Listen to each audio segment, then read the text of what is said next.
हे गाईज, आज मी चाललोय खारघरला फिरण्यासाठी पण आणि स्केचिंगसाठी पण मुंबईमध्ये. चल,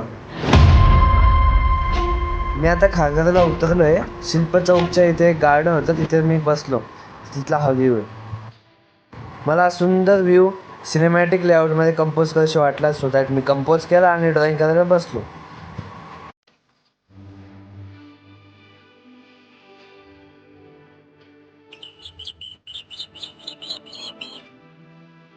गाईज, आता आपण इथे ट्रायपॉड आणलेलाच नाही, त्यामुळं आपल्याला हातातच तो व्हिडिओ काढायला लागतो, ते पण सेल्फी कॅमेरा ऑन करून. हे आपण एक अलग दुःख आहे. स्केच कंप्लीट झालं आहे, तर हे स्केच असं दिसतं. गाईज, कसं वाटलं ते सांगा मला कमेंटमध्ये. स्केच झाल्यावरती मी ब्रिजवर गेलो. या ब्रिजवर असतानाच माझ्या डोक्यात विचार आला की आपण इस्कॉन टेम्पलला जायला पाहिजे, ते जवळच आहे.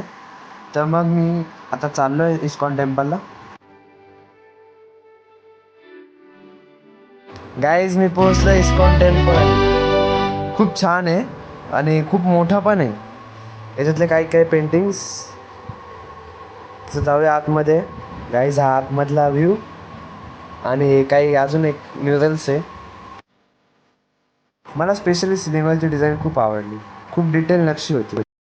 गाईज, चला आपण आता व्लॉग इथेच संपूया. मी जातो घरी, संध्याकाळची वेळ झाली. तर हा व्लॉग कसा वाटला हे मला कमेंटमध्ये सांगा आणि लाईक, कमेंट, शेअर करायलाच विसरू नका. थँक्यू.